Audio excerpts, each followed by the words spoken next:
Hello, friend. Thanks for joining me for another book chat. Today, let's spend some time with The Fires of Heaven by Robert Jordan.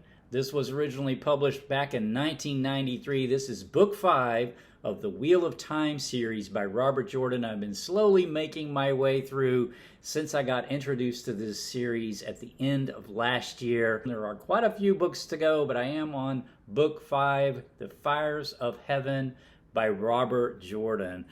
You know, to approach this is a series, as I mentioned, so I'm going to talk generally about the book at first with no spoilers, and then I'll let you know, and I will end the chat with some spoilers for those who have already read the book or don't care about spoilers. So what is this about? This one particularly about, I thought we would just start with a quote that actually kind of has kicked off all of the books so far, some quote sort of similar to this, that explains this world that I just love to get immersed in. It says, "The wheel of time turns and ages come and pass, leaving memories that become legend. Legend fades to myth, and even myth is long forgotten when the age that gave it birth comes again. In one age, called the third age by some, an age yet to come, an age long past, a wind rose in the great forest called Brame Wood. The wind was not the beginning. There are neither beginnings nor endings to the turning of the wheel of time, but it was a beginning." And that kicks off our story of the fires of heaven. The wheel of time weaves this pattern of fate throughout this world, and that's what our characters are having to adjust themselves to, the changes that the wheel of time brings about in their lives. So just some general comments about the book. You know, this book really picks up where the last one left off. I've chatted the previous 4 books in this series that I've read, and I will link to those chats down below. This one picks up where the last one left off, although the previous books, it was, you know, there was a lot of like backstory given, and so I got this sense that if a person had not read the earlier books, they could still really pick up the book and understand what was going on. This one, not as much. There was still a little bit of back explanation, but not a lot in my opinion. So I think a reader that had not read the previous ones would be a little bit lost in this world. Just a kind of overview of this world for those who haven't read the series yet, this is a world that has a gendered form of power, of magic, basically, that there's a female side to the power and there's a male side to the power. And so females can channel, obviously, the feminine magic, and males channel the masculine side, and they can't channel each other's, but what has happened is that in the distant past, several thousand years previously, there had been what was called the breaking of the world, and most males have lost the ability to channel the male power. To do so, for those who can channel the power, they're very dangerous because it drives them insane. But there is a prophecy that has been foretold that a person would be reborn, a man would be reborn that would be able to channel the male energy, and this is known as the dragon reborn. And because this is the wheel of time, right? The ages that have been before come again, and it's a continual wheel. So there's an element of rebirth here, reincarnation. So this figure will come again, be reborn again, and will be able to wield this magic, this male magic, and it will change the entire world. There will be a battle with the Dark One, who's this ultimate sort of source of evil, who has these allies known as dark friends, who are people who do the bidding of darkness, usually in exchange for something like power or money or some other sort of lucrative sort of enticement to get them to go over to the dark side. And then there are the Black Aja. The Black Ajas are these Aes Sedai. Aes Sedai are women. Not all women can channel the female power, and not all women can channel that safely, but the ones who can, there's a sort of an order of women who are really adept at this. They're called Aes Sedai. These are women who are able to safely and very powerfully channel the feminine energy, and it's called Saidar. And then so they're a big, this Aes Sedai, they have a big power structure, and their leader is called the Amarylline Seed. I won't get too much in the weeds on that, but they are in opposition. So they are actually, more or less on the side of good. But the Black Ajahs are those who have allied themselves with dark friends. They're basically dark friends who can channel women, dark friends, dark female friends who can channel the one power, but they do so for evil.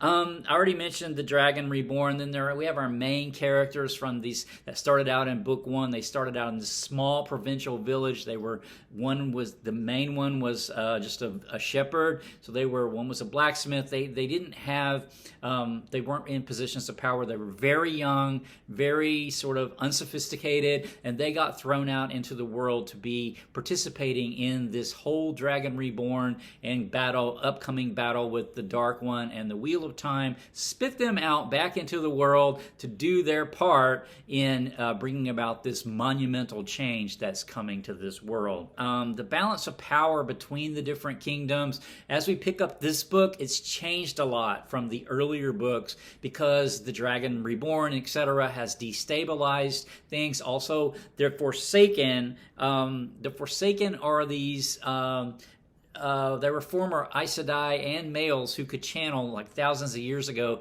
They're basically kind of immortal because they're very tied to the Dark One, and they have been loosed upon the world and are wreaking all sorts of havoc. Anyway, there's this balance of power though in the kingdoms as these forces sort of realign. Then I wanted to talk a bit about the Maidens of the Spear here, because the Maidens of the Spear are in the Aiel. They're in the wasteland. It's sort of a band. It's a band of warriors that are all women, and they figure very prominently into this book. And they have their own little culture that's explained a bit more in this book than in the previous ones. Very honor based, and so the people who are outside of this culture often trip themselves up with them because they don't know when they're going to offend them or not, because they just have such a unique sort of honor-based culture.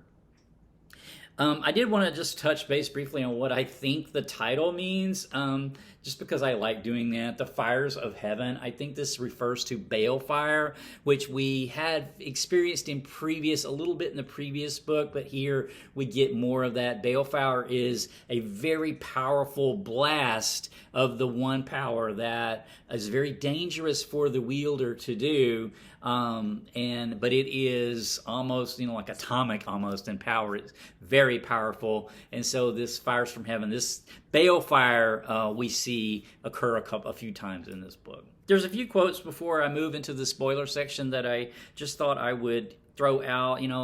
One of the main themes in this book, I think, was change and fate. It's actually one of the things I've loved about all the books so far, because this Wheel of Time is a sort of fate. Like you can change things sort of within the pattern, but the pattern itself is woven by the Wheel of Time. You cannot change that, and you can't really fight against it either.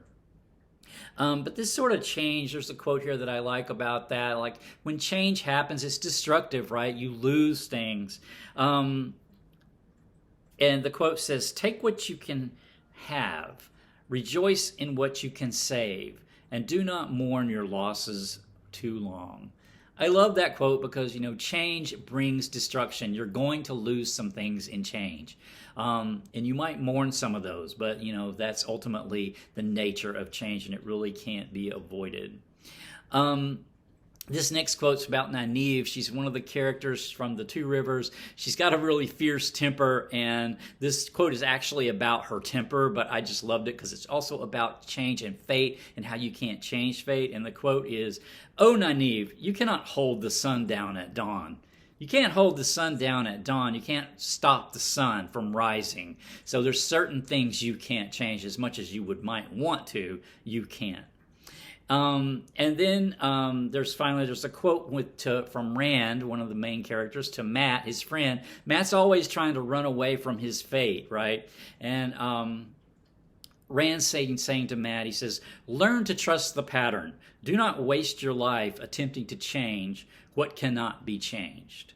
I love that. Don't waste your life. You will waste all of your energy. If you try to stop the sun from rising, like the previous quote, you're going to waste all your energy for nothing, because you're not going to be able to change that. Certain things can't be changed. And the wheel of time, fate, the pattern woven by the wheel, some of that you can't change. You can move within the pattern, but you can't change everything you might want to change single-handedly.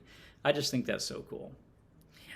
Finally, the quote that I really loved the most, it was actually about Matt. He's a gambler, and he says at one point, burn me. If we're going to do this thing, let's do it.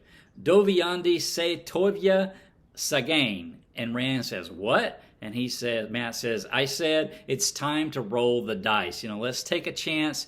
Change is coming. We got to take a chance. We're going to lose some stuff maybe, but we gotta try. And that is so Matt. He's here. Matt is experiencing, he's talking in an old tongue. So that's why that phrase is like unknown to Rand. Matt is experiencing some of his previous lives are coming back to influence him today. And he remembers this old tongue, and he spurts it out every once in a while. I just think that's so cool. Okay, some spoilers now. Before I move into that, I just want to say what my next chat is going to be. It's going to be some historical fiction about the Booth family. John Wilkes Booth, the assassinator of President Lincoln. Booth by Karen Joy Fowler. I have finished this already. I'll have a chat on it coming up soon. But just to touch base on a couple of spoilers here, kind of the main ones. So we had the characters were all in place from where they were in the previous book. Meaning we had Swan, the former Amerlin seat who has been stilled. She, along with Min and her former assistant, and Logain, the false dragon from one of the previous books, they're in one place. Then we have, and they're sort of on the run from the Tarvalon, from the Aes Sedai. And then we had Nynaeve and Elaine, along with Tom the Gleeman and Julian, I think, and they are kind of on the run from the Black Aja, and the Tower's also trying to find them, and they come across Galad, who's turned into a White Cloak. So I didn't mention White Cloaks earlier, but yeah, Galad is a White Cloak now, so that's kind of dangerous. And then Rand, Egwene, Moraine, Lan, and Avienda, they're all in the Aiel Waste, but they move across the Aiel Waste into Caer-Hyn, and that's the main battle into Caer-Hyn with this book occurs as Rand is actually trying to unify the Aiel on his side in this sort of battle. But the main spoiler here is Moraine dies in this book, and Lan, her warder, is bound to another Aes Sedai far away. I was a bit stunned that Moraine died here, but she died defeating one of the Forsaken, so that she died doing good, I guess. But nevertheless, really sorry to see that character go. All right, I will close the chat with that. I enjoyed this a lot. I did want to read at least the first 6 or possibly 7 books, get through them this year. So I'm going to try to at least get through book 6 this year yet, and maybe book 7 this year. I'm not sure yet. But this book, these books, they have their flaws. This series has its flaws. This book had its flaws for sure, but nevertheless, I enjoy being pulled into this world so much that I don't really care. So I will leave the chat with that. Until next time, take care.